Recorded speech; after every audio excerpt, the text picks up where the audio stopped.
ये जो आपको स्क्रीन पर एक वीडियो दिखाई दे रहा है जिस पर एक लाल जीव है जो चलता हुआ दिखाई दे रहा है। तो यह जीव है क्या, कब होता है, क्यों होता है, कैसे होता है। और लेकिन जो किसान भाई है वो तो सभी जानते ही है कि यह आमतौर पर बारिश के समय में ही होता है। फिर इसका नाम क्या है और वैज्ञानिक नाम क्या है और इसके बारे में पूरा परिचय जानने वाले हैं। इस जीव को भारत के ग्रामीण इलाकों में इसे आम बोलचाल की भाषा में रानी कीड़ा, मखमली कीड़ा, बिरबौटी, तीज कीड़ा भी कहा जाता है। और इसका वैज्ञानिक नाम ट्रोम्बिडिया परिवार का एक जीव है। यह कीड़ा नहीं है बल्कि अरेक्निड प्रजाति का है जिसमें मकड़ियाँ और बिच्छू आते हैं। इसका शरीर गहरे लाल रंग का होता है और इस छोटे छोटे घने बाल होते हैं जिसके कारण यह शून्य या देखने में बिल्कुल मखमल की तरह मुलायम महसूस होता है।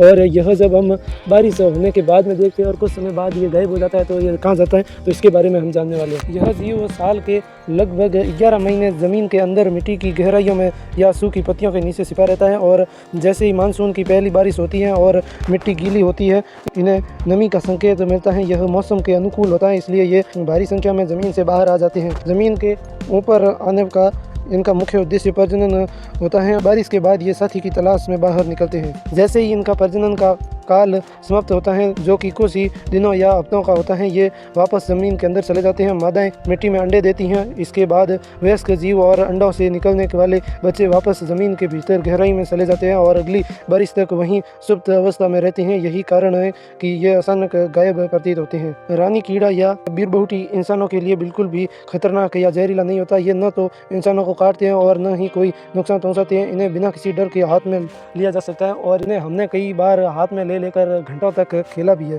और यह वयस्क रेड वेलवेट माइट मिट्टी में मौजूद छोटे हानिकारक कीड़ों को अंडों और अन्य कीटों को खाते हैं। इसके बच्चे अन्य कीड़ों पर परजीवी होते हैं जिससे फसलों को नुकसान पहुंचाने वाले कीटों की आबादी नियंत्रित रहती है। यह मिट्टी के इकोसिस्टम को स्वस्थ बनाए रखने में मदद करता है। और आपके वहाँ पर किस नाम से जानते हैं, कमेंट में करके जरूर बताना।